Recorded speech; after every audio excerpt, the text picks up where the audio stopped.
Now, for Indonesia, which is representing half of the ASEAN GDP, there's a very strong aspiration to become 5th to 7th world's largest economy by 2045. And the strong digital progress of Indonesia has been showing that Indonesia is supporting well on its path. And we expect that there will be 1 to 2% additional GDP contribution from the digital economy alone. While the digital maturity across the different sectors in Indonesia are still emerging, but in the healthcare and financial services are already, we consider it as some of the relative leaders when compared to other sectors. So again, in this afternoon session, we are very honored to hear the keynote speech from Vice Minister of SOE, Pak Kartiko, and then after that, followed by the keynote speech from the Staf Khusus Menteri Kesehatan Masyarakat, Ibu Prastuti, and we will be following that with a brief overview of the opportunities of the digital health tech and fintech, and then with a panel discussion involving all the leaders in the sector who I will introduce later. With that, I thank you once again to join us in this session, and I would welcome Pak Kartiko for the keynote speech. Thank you.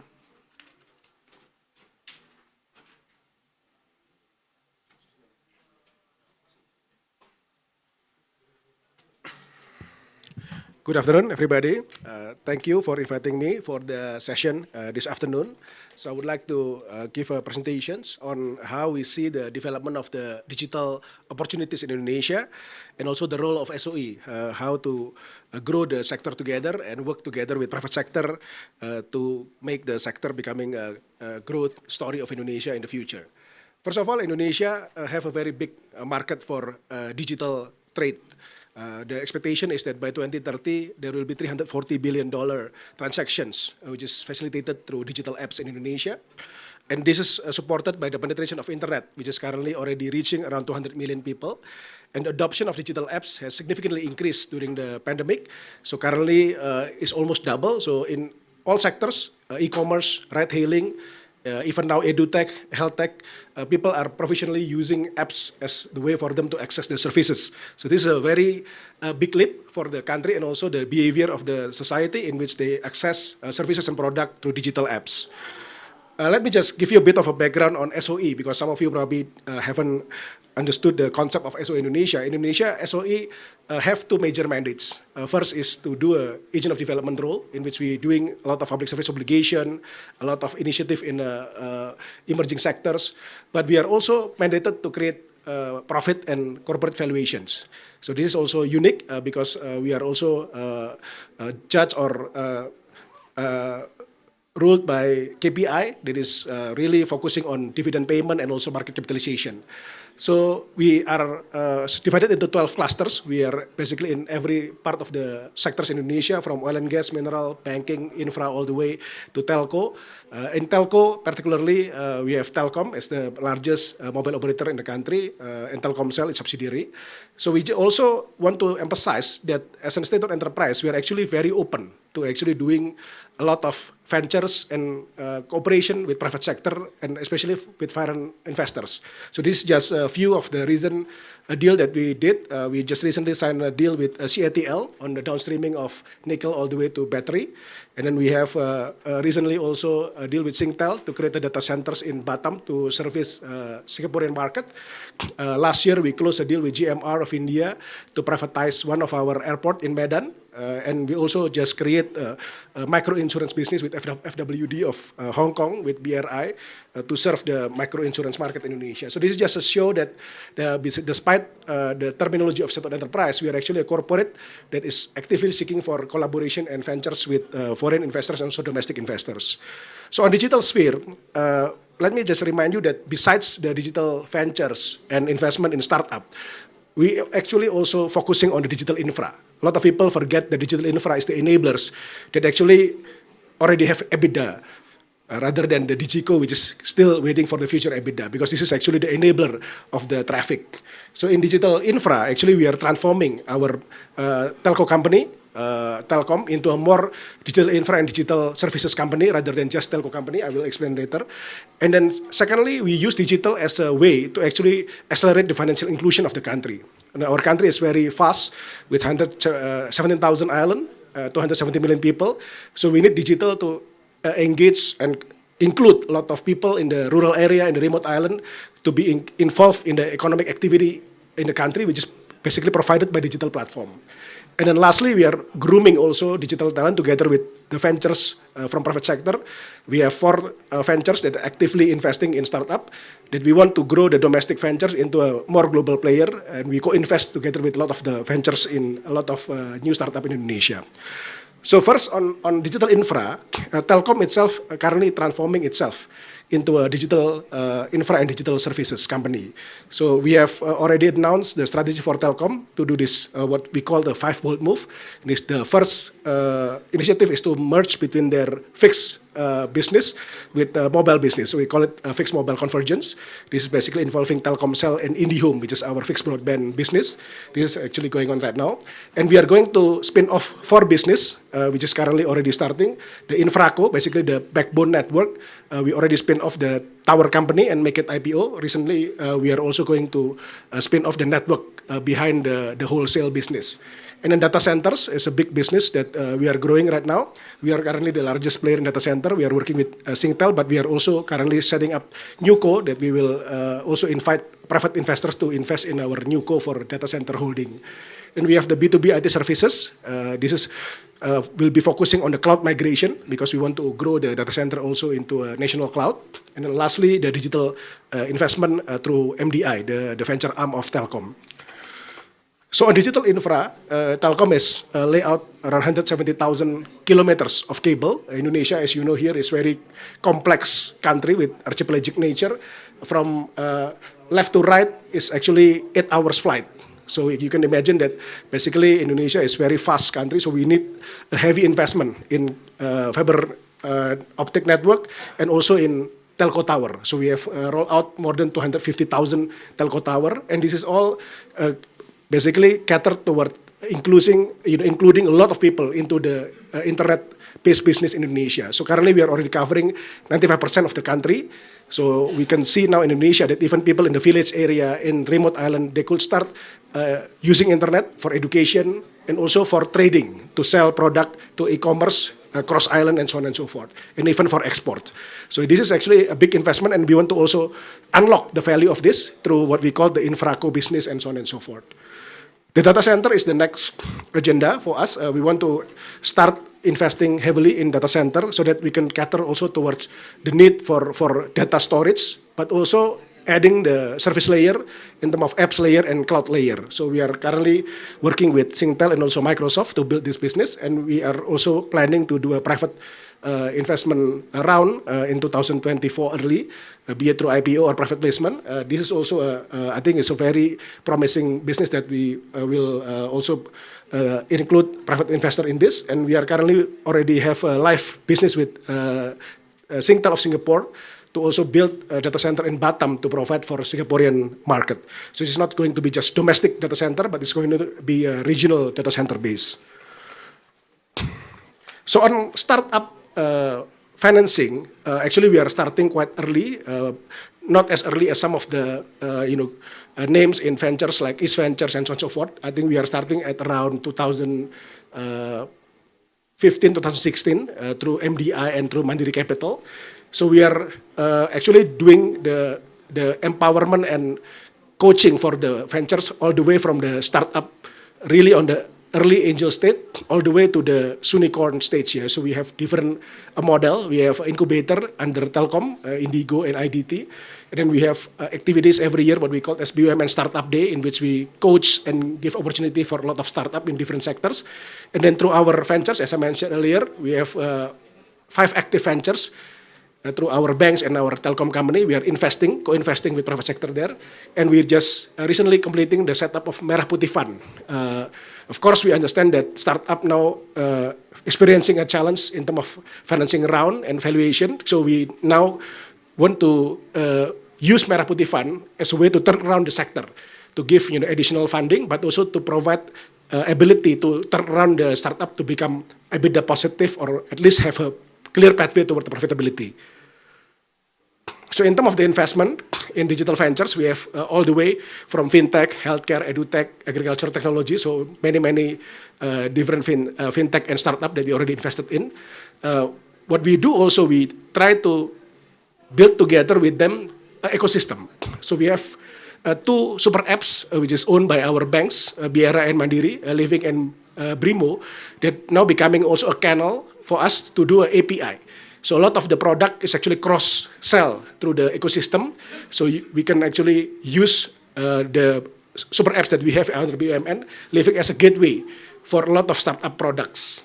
And also on the fulfillment center, we are also working at the brick and mortar supply chain business. So we have a PT POS, which is a courier business that we are also going to use as a platform to do a brick and mortar logistic to support the e-commerce itself. So we basically access in all part of the digital ventures, and we are working heavily with private sector, including foreign investors like GIC, like Abu Dhabi Growth Fund, and so on and so forth. So when we talk about investment in ventures, we not just investing for the sake of capital gain. We are actually aiming first to actually develop a homegrown winner. So we want Indonesia to have homegrown developed apps that will become the mega super apps for Indonesia. So we know that we have already Goto, Bukalapak, we have some of other big apps in Indonesia. We want to have more homegrown apps that also in different sector like health tech, edutech, and so on and so forth. And then we want to create synergy value because we have a lot of old traditional business that we want to connect to the digital platform so that it become more valuable and more forward-looking. And lastly, also to accelerate the digital transformation of the country, President Jokowi just recently announced that we want to digitize the whole government through the GovTech. So this is actually the three major agenda behind also our investment, not only for capital gain, but also to do a more broader context of development of digital infrastructure of Indonesia. One aspect of the digital transformation that we are also focusing is how to use digital platform to do financial inclusion. So in Indonesia, there are more than 30 million people who has not been accessed by financial services, and they are all in a rural area, in remote area. So we try to catch this opportunity and also build the platform to empower them using digital as well. For example, we have agent banking, next page. Currently we have almost 1 million agent banks, which is basically the satellite of a bank, which is spanning all over Indonesia. This is actually the forefront of our state-owned banks to capture and to do a financial literacy and advocacy for people who hasn't get any access to finance before, and also to give them access to finance through our subsidized credit, which is subsidized by government. We call it KUR, Kredit Usaha Rakyat. So this distribution is very essential because I believe in O2O. So I think pure offline will be very challenging for country Indonesia. So we have to combine the offline and online. So therefore, the digital transformation has to be supported by real distribution that actually have an interface with people. And this is actually our forefront in actually getting more people to get into the financial inclusion and also to have access to finance. So for the value unlock that we going to open for investment, there are three models. First is through joint venture or IPO. As I mentioned earlier, we have a live joint venture with Singtel, and we also have just recently do a IPO of our tower company in which some investors joining in like Adia, GIC, and Abu Dhabi Growth Fund. So this is area that we are very keen to do with future investors in data centers, infraco, and so on and so forth. And then to do a fund together with our ventures. Here we have the Mandiri Capital, BRA Ventures, MDI that is actively creating fund. So it can be fund on fund and also can be fund with specific targeted subsector in technology. And then lastly, also to work together at the business level between fintech or between apps so that we can have ecosystem play with API across different product and services. So I will stop there, and I think as a remark, I think we really want to convey that we in the state enterprise are very focused in energizing the digital transformation of Indonesia, and we are very open to work together and to co-invest together in many parts of the digital ecosystem. Thank you.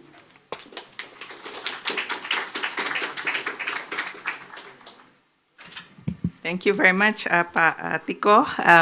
for the very exciting speech and also opportunities for the investor to invest together with the SOE. So would like to actually now invite the staff khusus for the Ministry of Health, Ibu Prasuti Suwondo SA MPH PhD for her keynote speech. Thank you.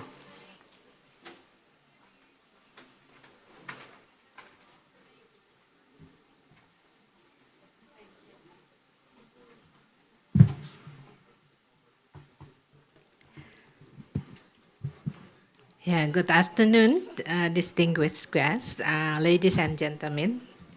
Please allow me to deliver our progress in Indonesia regarding our growth of digital health transformation.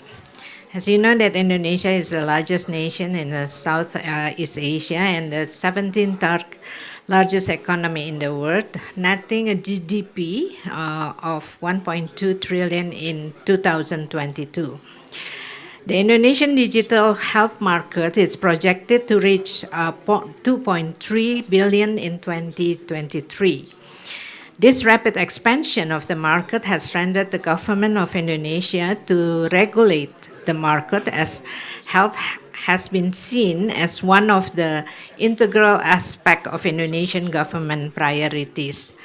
More importantly, this market growth must be followed by significant improvement in health delivery systems, which include building a supportive environment for health innovation.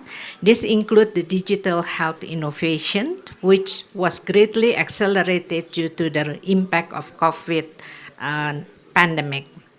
At the beginning of the pandemic, health-related data in Indonesia was spread across many systems and was not integrated, causing fairly high data gaps. And there are more 400 health applications developed by the central and local governments. So petabytes of health data are generated from various data sources all across the country and mostly not standardized. So the pandemic has shown us that the importance and the strategic values of digital health transformation. These changes create an opportunity to focus the high-value health care and reevaluate the necessity of medical services. So health technology startups and companies have sprung up in Indonesia lately, indicating the high demand for customers and high economic potential. Lesson learned from COVID have raised a demand and the importance of digital transformation. Thus, the Ministry of Health has taken the challenge and showed this as an opportunity for change through the transformation for our health system, supporting by 6 pillars. One of the pillars is transformation of digital and biotechnology based on health technologies. To translate the digital transformation into health, the Ministry of Health has launched the blueprint for digital health transformation starting 2024. Health technology focus on integration and standardization of health data, while biotechnology focus on genome data research and governance toward precision of medicine. Medicine has also launched Satu Sehat, a healthcare big data platforms that provide integration to ensure data interoperability of the entire healthcare ecosystem. Indonesia has more than 60,000 health facilities, including more than 10,000 primary services, 17,000 private clinics, 3,000 hospitals, more laboratories, and around 30,000 pharmacies that will be integrated into one Satu Sehat.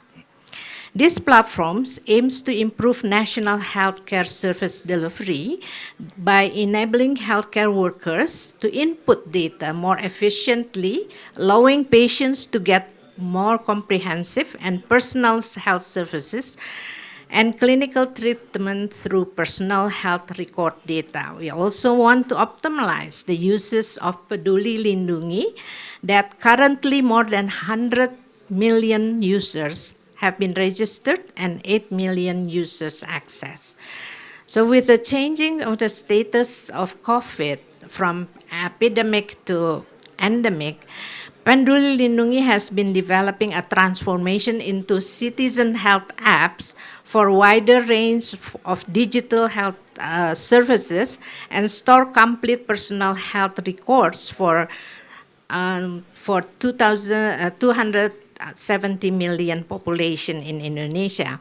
With the new expanded of Peduli Lindungi, patients will have control over the data stored at Satu Sehat, and the data cannot be stored on Satu Sehat and or accessed from Satu Sehat without the consent of the patients. So furthermore, the Ministry of Health is spearheading the first national initiative to leapfrog Indonesia into health biotechnology and precision medicine by launching biomedical and genome science initiative. This initiative aims to bring value to the health industry by linking patients' medical, demographic, and genome data, providing genome reference for the Indonesian population, and sample collection in the biobank with well-annotated data and analysis. So BGSI focus on research and development on treatment in 6 main disease categories, namely cancer, infectious disease, brain and neurodegenerative disease, metabolic disease, genetic disorder, and aging. By the end of 2024, the Ministry of Health is targeting to collect 10,000 biogenome sequence and integrate the data into Satu Sehat. To accelerate the digitalization, collaboration is the key. We cannot do anything by ourselves. So the availability of various technology today can be a strategic asset.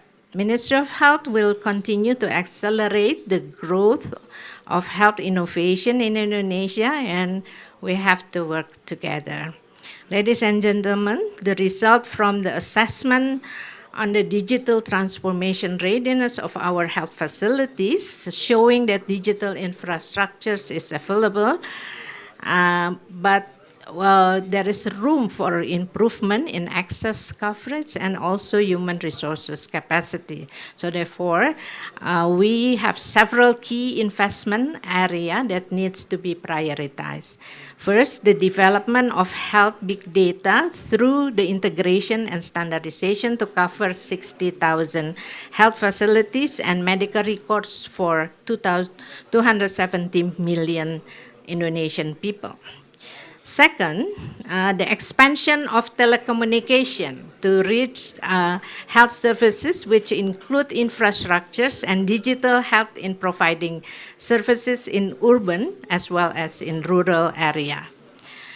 With a $260 million digital health tech ventures capital, there is a great opportunity to address the healthcare needs for Indonesia larger population. A strong healthcare innovation ecosystem is the key to addressing urgent healthcare issues. We believe that the government can be a catalyst for the digital economic health ecosystems.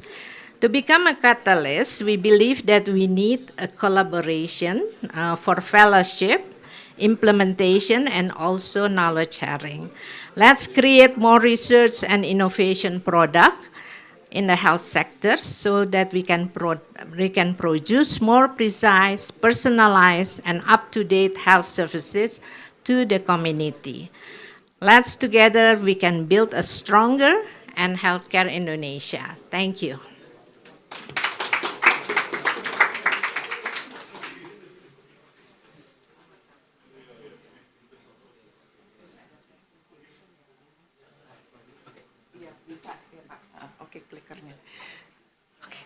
So thank you very much, Ibu Prastuti. And also, it's amazing to actually listen to all the achievement of the healthcare sector, especially during the pandemic, how Indonesia really managed the vaccination program very smoothly, and that actually helped to keep the economic afloat. So the whole collaboration with the private sector, the government has been really amazing. And also the whole acceleration of the adoption of technology during the pandemic has been really impressive.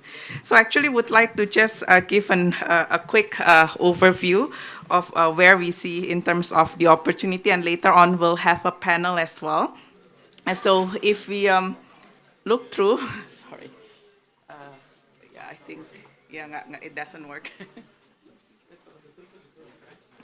If we look through, I think Indonesia has a very big ambition to become the top 10 economy by 2030, and also the top 5 to 7 economy by 2045. And we have been actually doing quite well in terms of the GDP growth, GDP, nominal GDP ranking.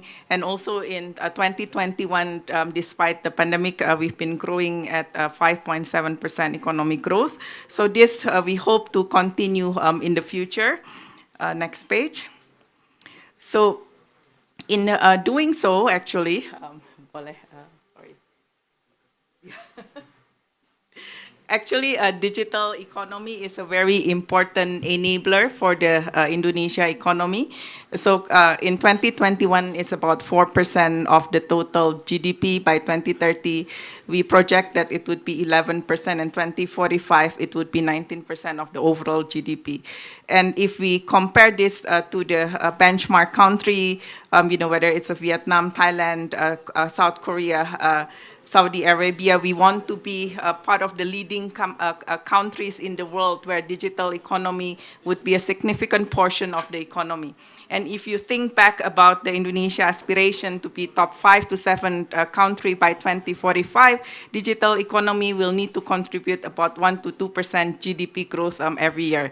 So it's a very important component of the overall Indonesia growth story. If we go to the next page.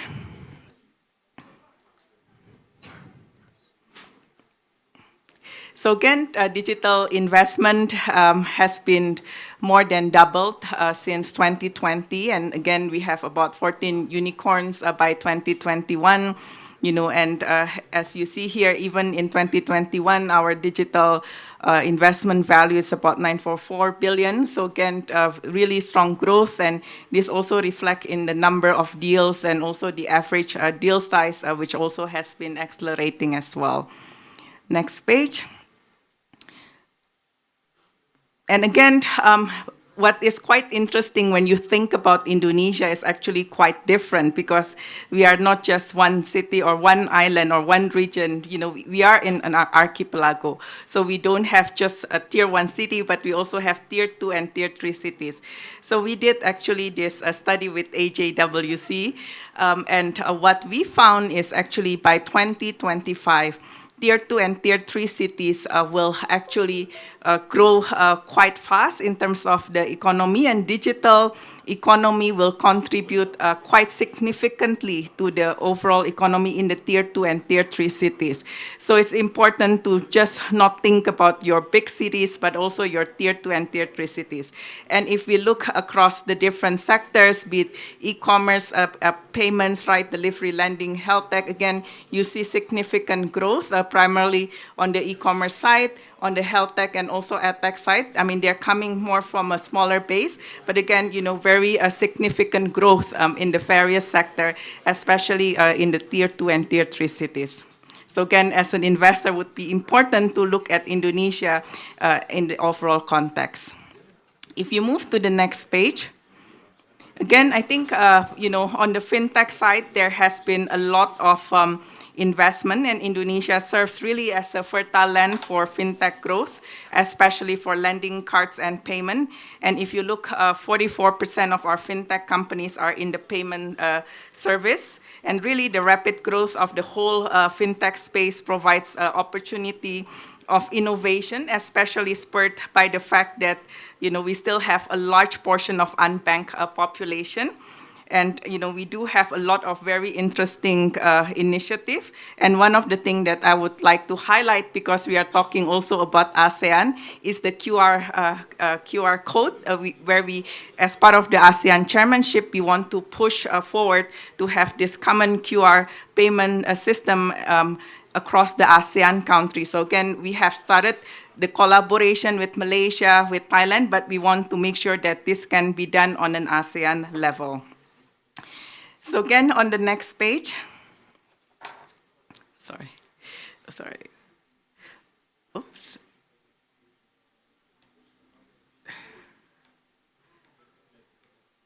On the healthcare side, we have seen that there has been tremendous growth, as Ibu Prastuti mentioned.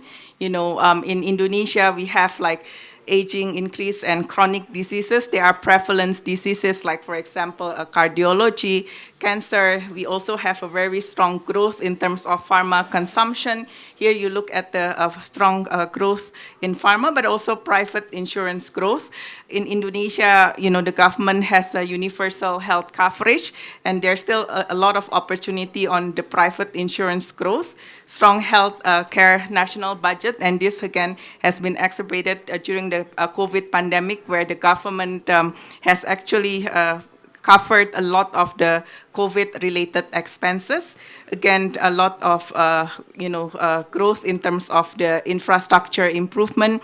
And again, despite that, we would need a lot more in terms of number of hospital, numbers of primary clinics, secondary, tertiary hospital, human capital development, which later we will talk, is still a very much important element to support the growth of the healthcare system, be it, to increase the number of nurses, doctors. But we also have a lot more favorable FDI. Again, this is a very important sector for Indonesia. And so under the new investment list in the Omnibus Law, there's no shareholding cap for hospital, pharma manufacturing, medical device distributor, and testing. Increased digital penetration, and again, this has been accelerated, especially with the use of with the pandemic. So you heard just now that the Peduli Lindungi app, which is our track and trace, has more than 100 million users, which is really a big number of users, and we still have 30% actively engaged. And the intention is how you can use this as a super app, a healthcare super app, and also the PPJS class simplification, which is a reform on the universal health system as well. So again, I think the healthcare ecosystem, there's a lot of opportunity to invest here, and we are seeing that really there's this changing demand for healthcare due to COVID-19, a lot of awareness in terms of healthcare. So healthcare is not just about treatment, but also from preventative to treatment to post-treatment, and the second one is digital needs of the healthcare players. So in a country like Indonesia, digital is very important to make healthcare a lot more affordable, accessible, and also to increase the quality of the services. Advancement in technology within healthcare. Ibu Prastuti mentioned that the advancement is not just on the service side, but also in the manufacturing of the product, in terms of the vaccine development, the use of MI, ML for farming of the bacteria. So again, there's a lot of advancement that can be made in technology, startup transforming healthcare. So we are seeing a lot of startup in this space, and also a lot more collaboration on the healthcare side. And again, a lot of very good important drivers, whether that's the telemedicine platform, the shared data platform. Ibu mentioned about the one data platform, where there's the need to integrate the different healthcare ecosystem player.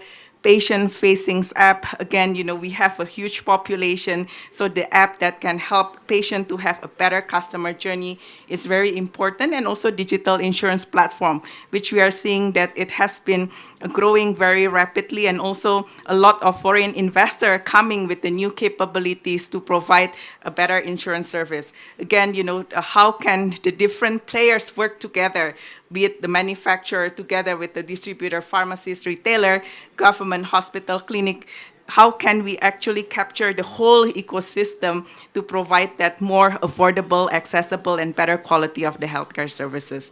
So that's kind of the context. So would like to actually invite the panel. So the first one I would like to invite is Pak Chandra Chan. So Pak Chandra is the co-founder and a general partner for Alpha JWC Venture, which has invested in a lot of digital venture in Southeast Asia. So Pak Chandra, please join the stage. Also, Pak Gupta Sitorus, who is the Chief Sales Marketing Officer that has a lot of application in healthcare. Pak Dodi Lukito, who is the co-founder of Halodoc. I'd like to invite you to the stage. Ibu Caroline Riyadi, who is the CEO of Siloam International Hospital. And Pak Alvin Sariat Maja, who's the President Director of MTech, who also has investment in both healthcare and fintech as well. So thank you again, panelists. I would like to actually ask the first question to Pak Chandra. So first of all, Pak Chandra, I mean, you have invested in many digital ventures. So would like to ask you, I mean, how important do you see the role of digital in the overall Indonesia's growth story?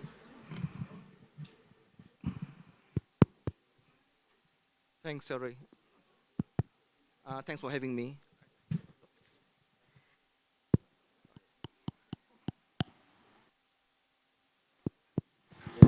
That's, yeah. If our vision are still aligned to be the fifth largest world economy by 2045, right? Nationwide digital transformation is playing a very pivotal role, right?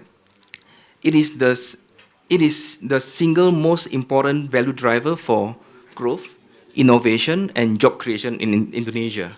Yeah, so digitalization has changed how conventional businesses has operated for the last many years, right? And it has also changed how consumer behave. Yeah, and digitalization has also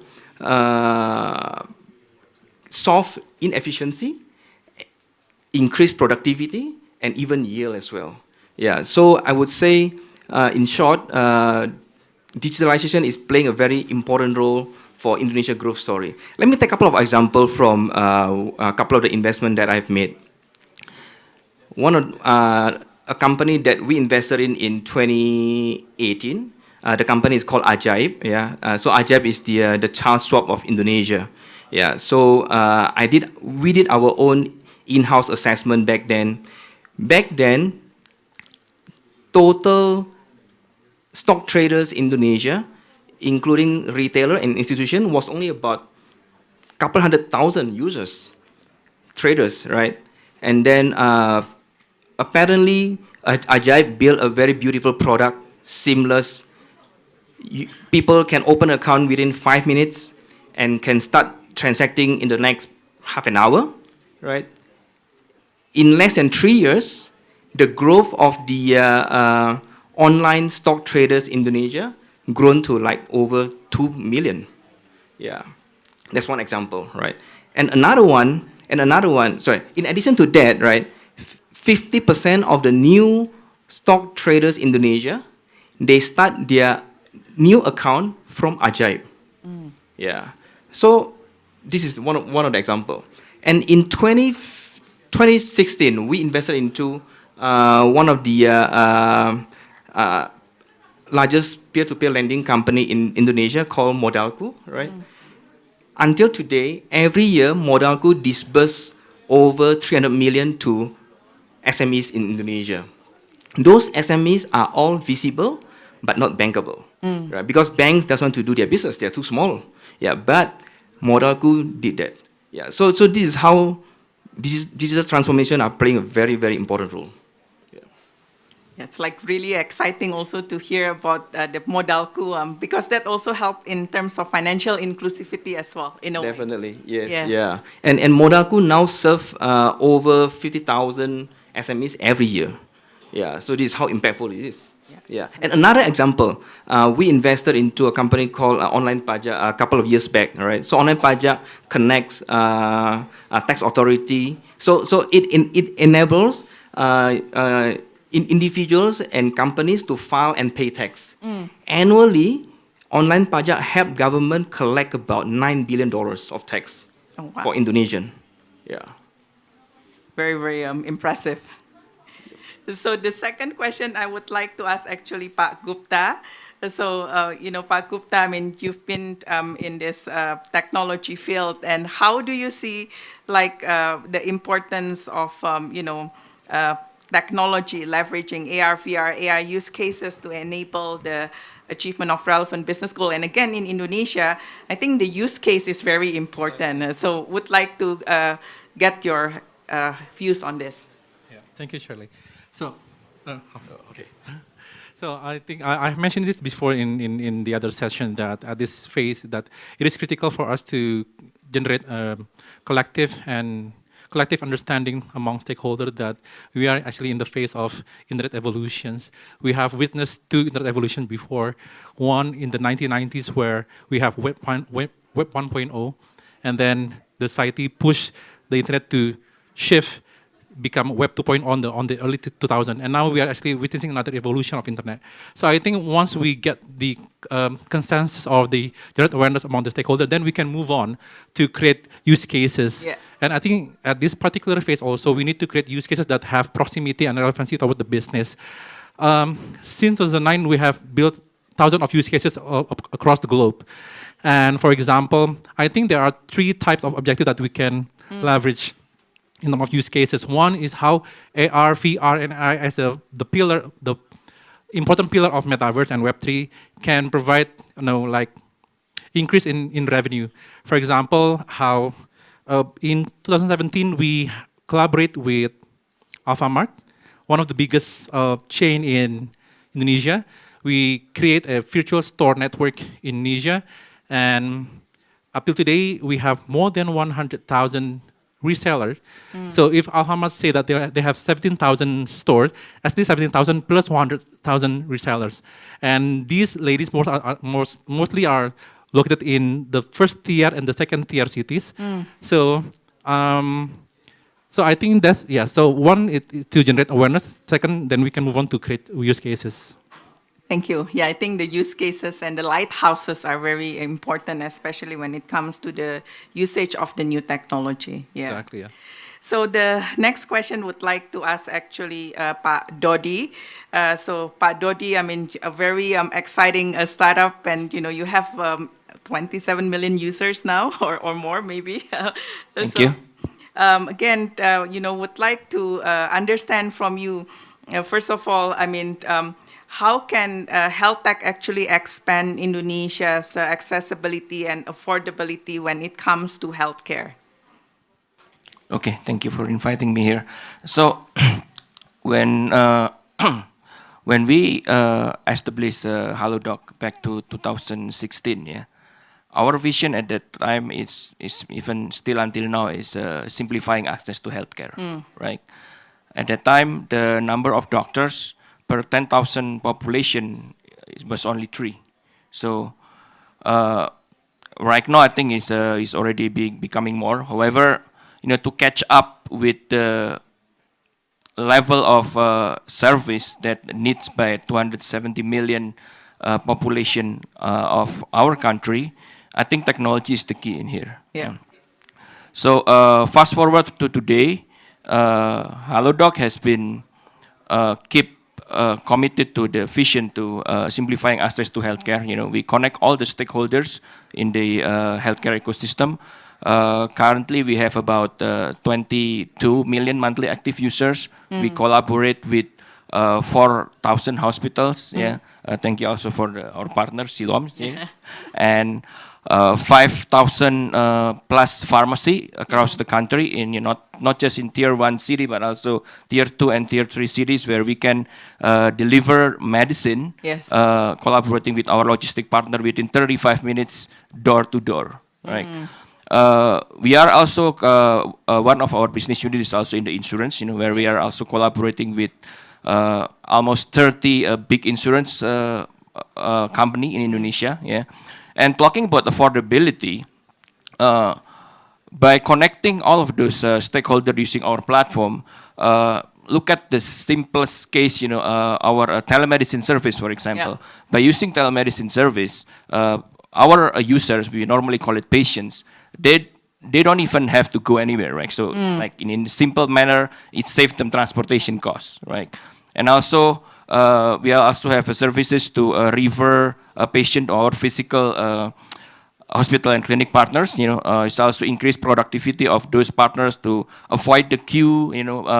The patients can and meet their doctor like right on time, right? So that's also like also saving costs, yeah. And one of the results that make us very proud is our data has shown that across the areas in Indonesia from Sabang sampai Merauke, the usage of our telemedicine for GP or doctor umum and specialists, doctors are almost similar. So that is showing that for our brother and sister in the, like, for example, western part of Indonesia, which is unfortunately not too many specialists over there, then by using the technology platform, we are like opening the opportunity for them to at least be able to consult with the specialist. Yeah. So there is, of course, also saving costs also, right?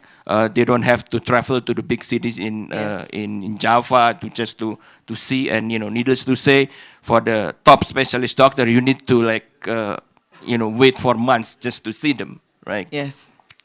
Last but not least is our collaboration with our insurance partner has shown also, this is data from them, yeah. So for their policyholder that they give facilities of what we call a digital cashless outpatient, whereas their user, their policyholder could consult with our online doctor and get online prescription and then get the medication delivered directly. So it has saved them at least 5 times from their claim expense per year. Yeah. So there is also another fact to show that digitalization in healthcare can increase the affordability and also equality to Indonesian population. Yeah, amazing story. I mean, I'm really impressed actually by the story of HaloDoc, and also, the role that HaloDoc played, especially during the pandemic. I mean, it's beyond the telehealth, but also on the vaccine as well. And, I think what you mentioned, the whole collaboration with the insurance provider, helping for the affordability, equality, but also in terms of the accuracy as well, because oftentimes that is also an important element. So again, I think there's a lot more, benefits on that as well. So the next one I would actually like to ask Ibu Caroline. So again, Ibu Caroline, where do you see are some of the biggest investment opportunities in healthcare when it comes to technology, especially in Indonesia? Thank you, Shirley, for that question. So I think that when it comes to digital tech, digital health tech, I think there are 2 kinds of players. The first category of players are obviously the physical-born players, such as ourselves. Yeah. And then the second category of players is the digital-born players, such as Dodi. Now, I think that even though we're on opposite ends of the spectrum, we can't stay on opposite ends of the spectrum.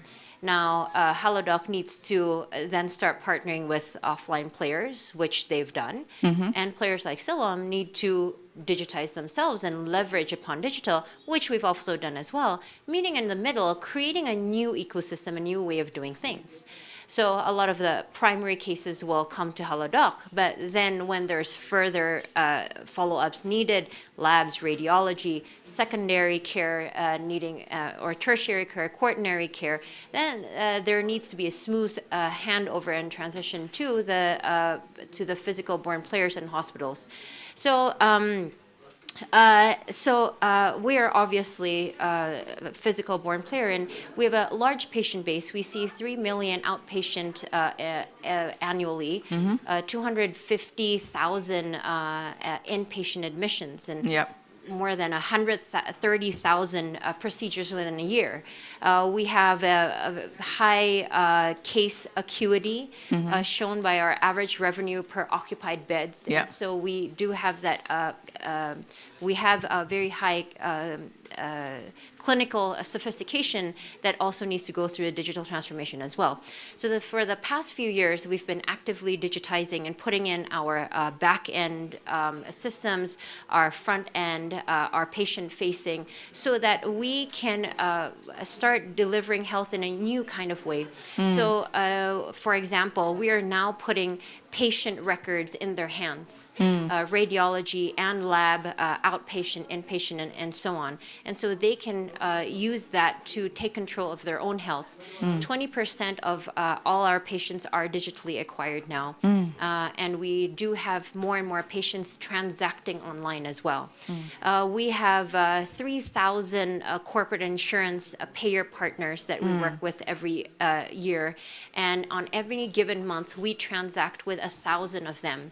And so we have open APIs to be able to integrate with all of them. And thank you very much, Halodoc. You're one of the partners that we have integrated as well.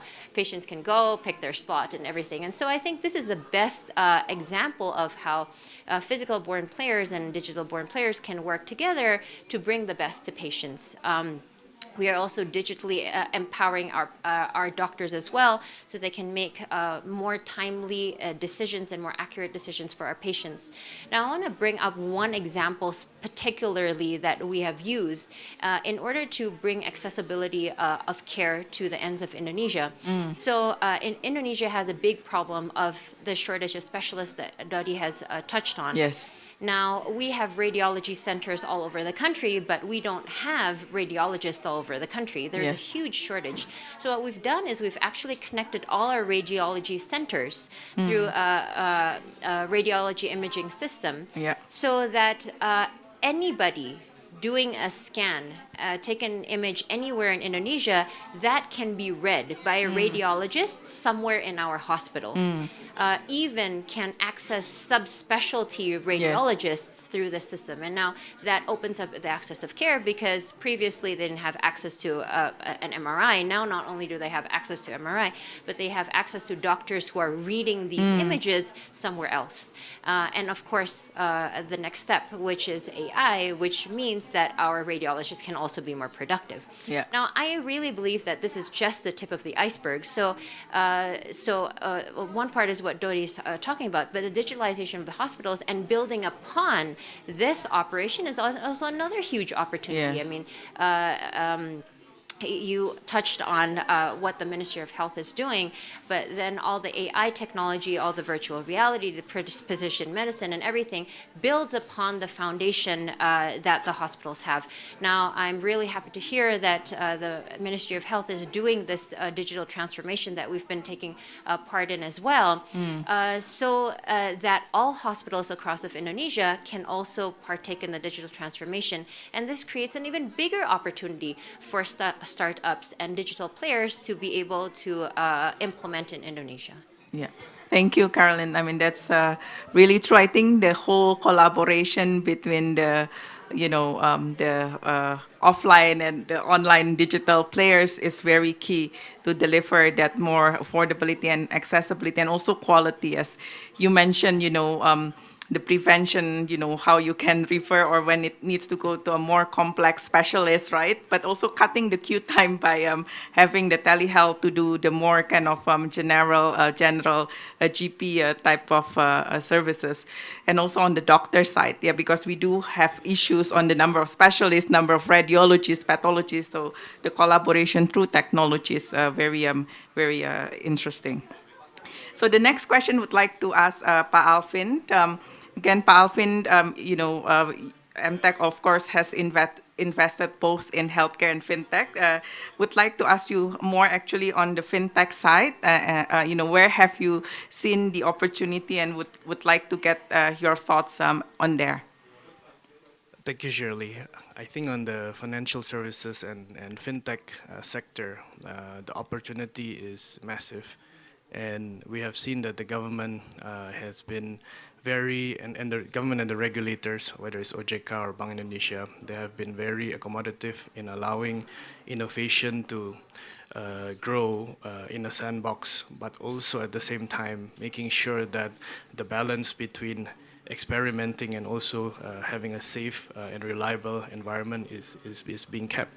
And in that sense, there's also a big push from the government to increase financial literacy and financial inclusion. And we have seen in the last 10 years, I think when before all the wallets and the fintech started, if you look at the number of bank account holders, it's probably less than 15% of the adult population. Fast forward 10 years, I think we have reached to just about half of the adult population. Clearly, there's more work to be done. But in allowing for this fintech to grow, we have been able to draw more people into the financial inclusion and literacy circle. And that in turn allows us to have a more equitable growth in the future. It's not enough, in my opinion, to have a higher and higher growth without taking into account making sure that equitable growth is also being achieved, because only then we can have a sustainable growth down the line. And it's very hard to have an equitable growth when people don't have access to financing, especially in the rural and in the underserved area. Yeah. When you borrow money at 1% a day because a small business just needs a loan for 5 days, they think very simplistically, oh, it's 5%, but if you calculate it, it's 365%. So we need to make sure that we continue to work to be able to provide better fair financing at a fair rate, and also start thinking about how we can bring people into buying into more insurance, for example, which is I think less than 1% of the population at the moment. And the government have also been very helpful in investing in infrastructure. I think the shared resources and infrastructure in the form of national QR, online payment standardization with interoperability and driving the cost in mind is key to driving adoption rate higher and higher in the shortest time possible. And the most important thing, another important thing also is the improvement in workforce and also in human resources. We just did our annual review, and right now across our different business groups we have about 2,500 engineers. So we do everything in Indonesia. We want the tech stack to be in Indonesia, whether it's digital banking or wallet or e-commerce or our video platform. Looking back 10 years ago, it was very difficult to even get 20 engineers. Yeah. So clearly, I think the government have put the weight behind the education sector, and we hope that if the vocational study is liberated further, we can produce more engineers, more doctors, more nurses to be able to cater for the needs of the economy. And sitting down, listening to all the presentation, I think there's never been a better time to be an Indonesian. And definitely, there's never been a better time to invest in Indonesia. Yeah. Across all the different sectors, I think government, I've never seen so many reforms happening, deregulation happening, whether it's the nickel sector, energy, healthcare, technology. And in my own personal experience, whether we do a business with a partner, it can be a regional player or a global player, doesn't matter whether that partner comes from India, China, Korea. The attitude of the government is one of openness and collaboration. And as Pak Tiko said, we see that even so many of the SOE, which is very important in the pillar of economy in Indonesia, is doing partnership with the private sector, with foreign companies, with multinationals. And that is very encouraging because with working together, I think we can reduce the duplication and hopefully get to the stage that we want to get to faster and in a more efficient way. Yeah, thank you, Alvin. I mean, it's definitely a very exciting time to invest in Indonesia across the very different sector. And I agree. I think the government support, whether it's incentive, but also the regulatory sandbox that we see, not just in fintech, but also in insurtech, in multi-finance. I mean, and they've also even hired a lot more people and product developer, risk specialists into the financial supervisory body to really accelerate the development for the digital on the financial institution side. So that's definitely something that's very encouraging. And so would like to actually open up the question to the audience if any of you have specific questions to any of the panelists.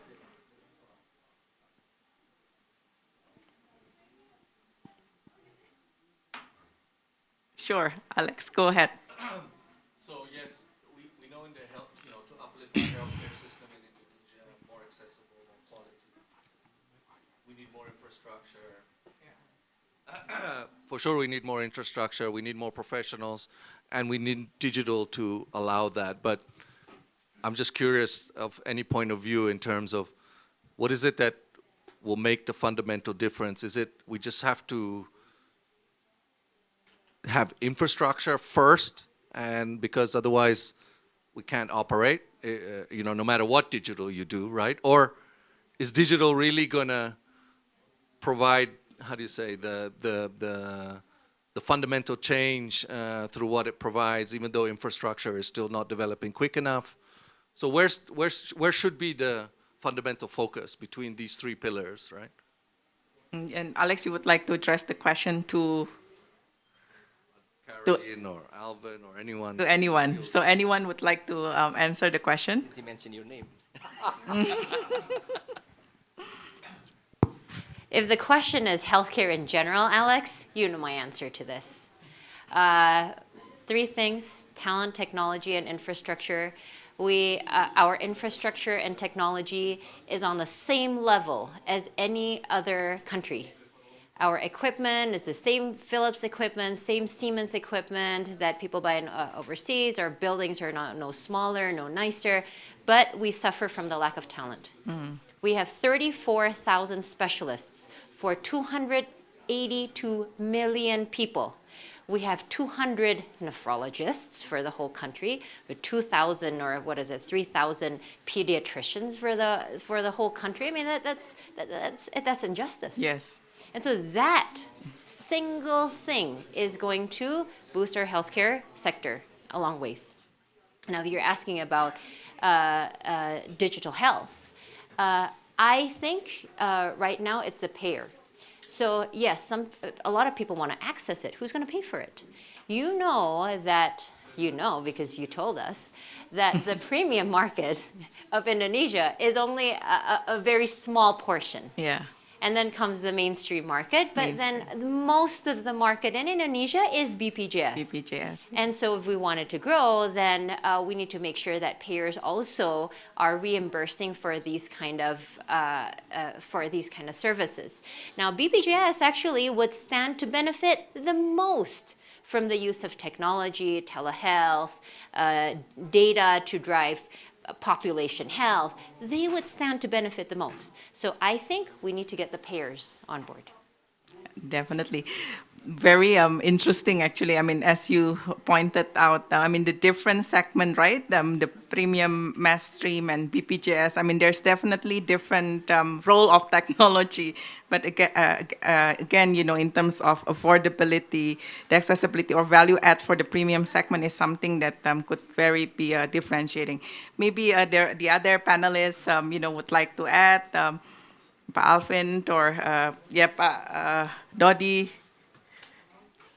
In an ideal world, of course, we would love to have all the infrastructure ready before we layer the technology on top. But obviously, we live in the real world, so we need to make do with what we have.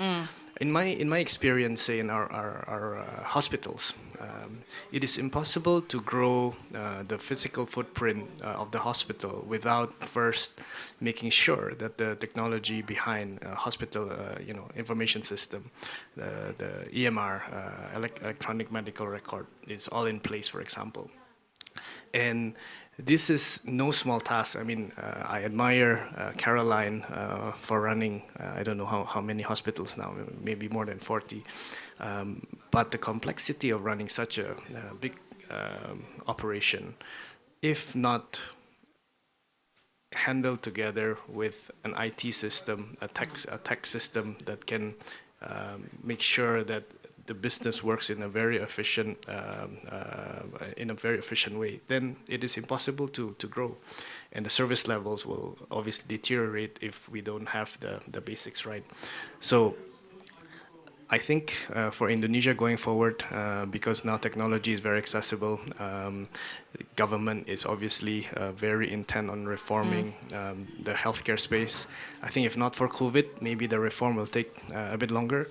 But thanks to COVID, the experience the last 3 years, I think the COVID situation really highlights the deficiency of our healthcare space. Yeah. And if we can get deregulation and get foreign doctors to come and have transfer of knowledge, it doesn't make sense that our country spends 10 billion, I think just under $10 billion a year, which is close to 1% of GDP as a medical tourism to other countries. Yes. So if we can start by addressing that, that is a low-hanging fruit that can be transferred to our own economy, and the multiplier effect will be very, very high. And it takes 30 years to close the specialist gap that we have in Indonesia. So the opening up for the foreign doctors, and that would be very key. And also, of course, the role of the education. Pak Dodi, you would like to add?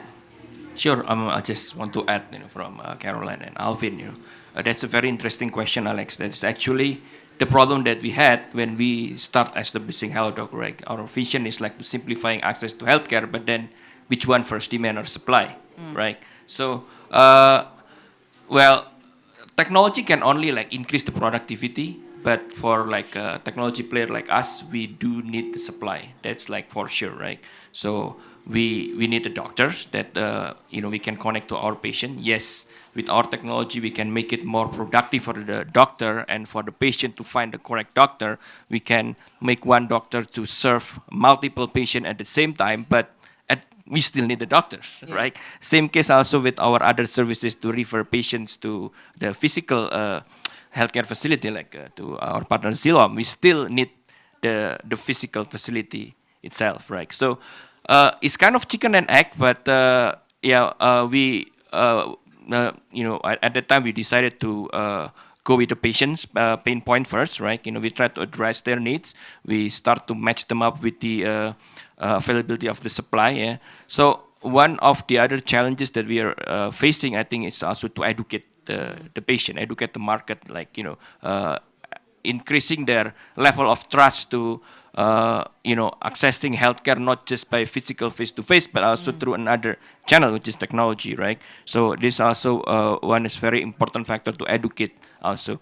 In terms of infrastructure, yes, we are archipelagic country, 17,000 islands and so on, but I think the support from our government has been like very good, I mean, it's a blessing in disguise also that Indonesia population is quite tech savvy. If we look at the number of active SIM card, I think it's even more than number of population of Indonesia itself. Like, so infrastructure access, yes, it is important, but I think it's more important that the supply and demand we can match up, and then increase the quality of the services also, so that when both of the sides are like going up in the parallel, then the economy of scale will be there, and affordability and also payer, as Caroline mentioned, also will also generate the equilibrium, and then will elevate the healthcare access and the healthcare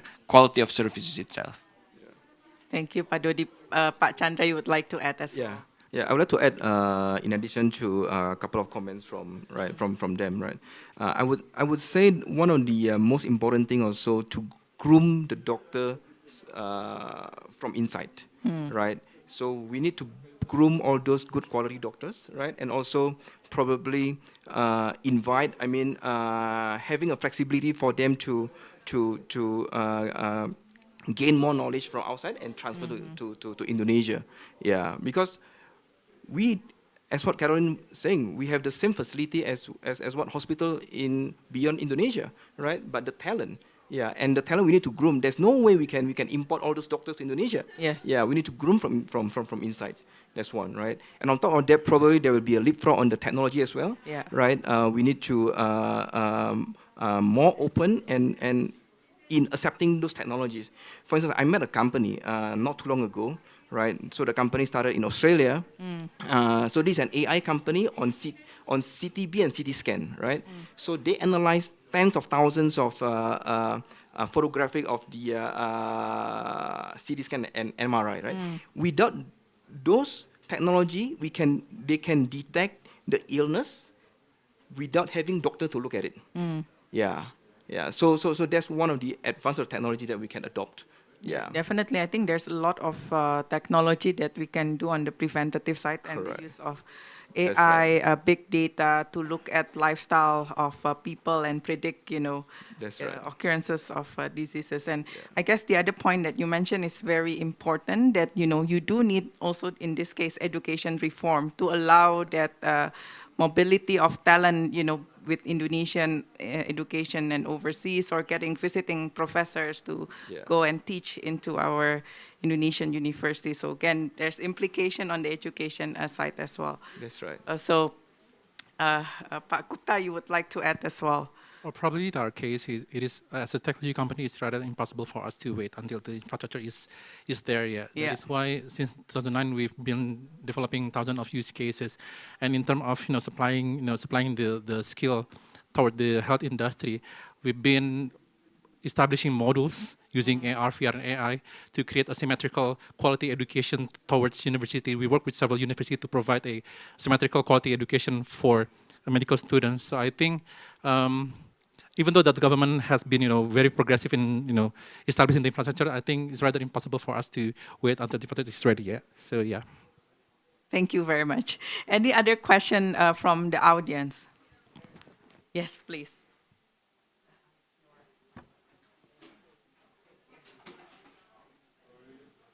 Thank you very much for a great panel.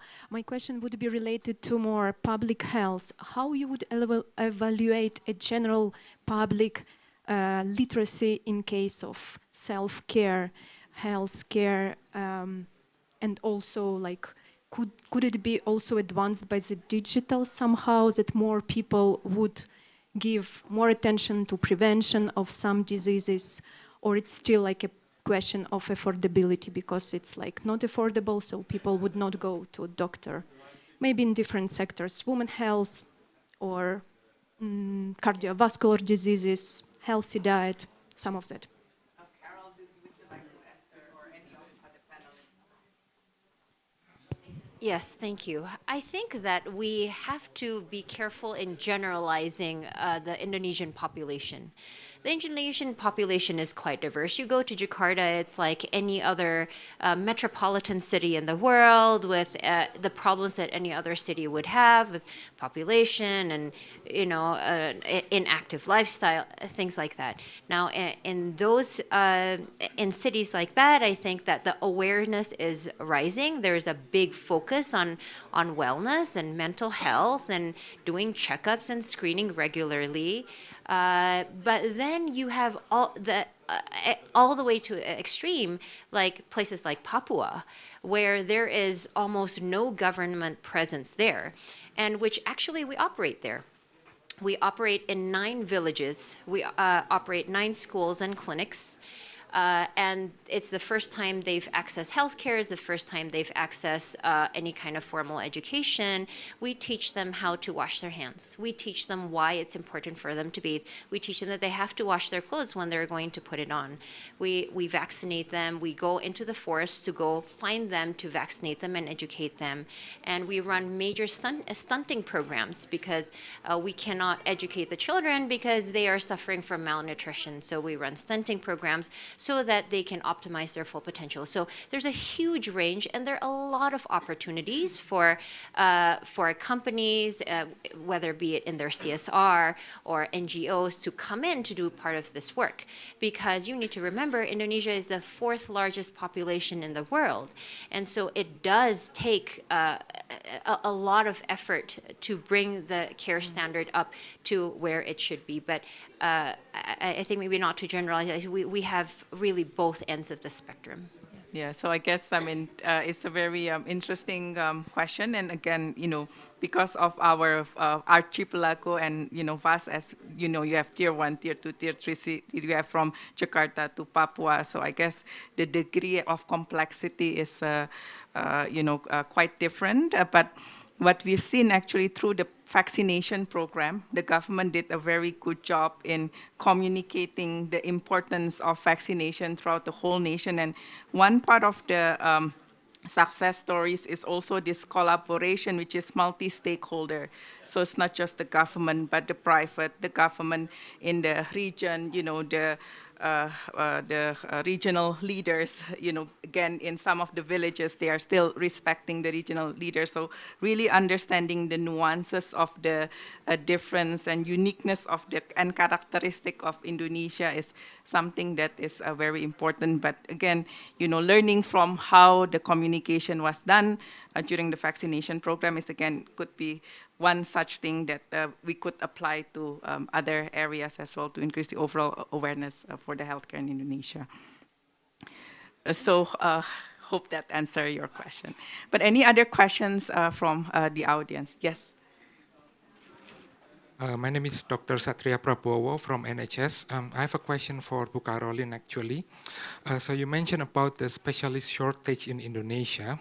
My question is, what do you think will be the role of Siloam hospitals for medical education in Indonesia in the future? Thank you. I love this question. Thank you. So we know that in healthcare, the problem is that the ecosystem is not developed. Yeah. So we have to develop the ecosystem together. We cannot just be providing healthcare. We need to be thinking about how to have a pipeline of talent as well. And so this is an area where we have heavily invested. So we started with our Faculty of Nursing. I think it's been going for about 10 years, where we take 300 to 500 high school graduates from around Indonesia who otherwise would not have had an opportunity for education. Then we bring them to Jakarta, we train them for 4 years, we rotate them through our hospitals. They are ready to work on day 1. And so no, we do not have a shortage of nurse problem in Siloam because of this pipeline. In fact, we can probably take in some more if NHS would like to take some of our nurses, which NHS should explore, because the quality of nurses coming from our Faculty of Nursing is on an international level. Now, we've also invested in a medical faculty of medicine. For the past 10 years, we've been graduating doctors, and we graduate 200 GPs every year. It is not a scholarship program, but we have scholarship programs. But unlike the Faculty of Nursing program that is all scholarship, the Faculty of Medicine isn't. Now, the breakthrough is that after 13 years of praying and communicating and working with stakeholders, last year we have finally been licensed to train and graduate specialists. Oh, congratulations. So we are working on it. We now graduate 2 specializations, and we hope to graduate more. And we hope that other private universities will follow in our footsteps as well, because this is really a task that needs to be done by everybody who has the capability to do it. So will you be training doctors in collaboration with medical faculty, or is there any other scheme? As in like overseas medical faculties? Or inside Indonesia as well, I suppose. Yes, of course. So one of the collaborations that we're doing is with Universitas Indonesia. So I was traveling with the dean of the FK.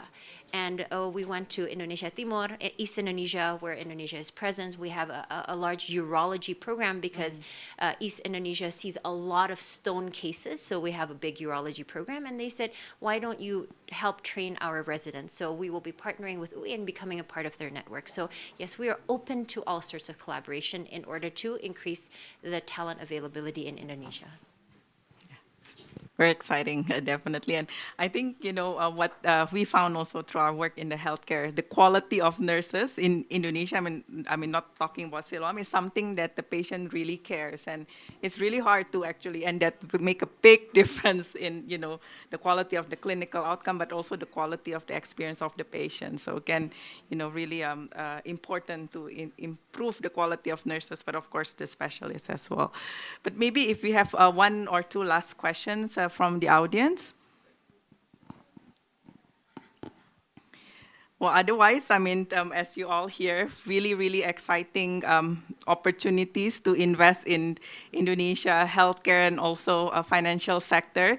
I remembered when we had the G20, B20 session with the Minister of Health, he said that, invest in healthcare. If you're not healthy, then nothing really works.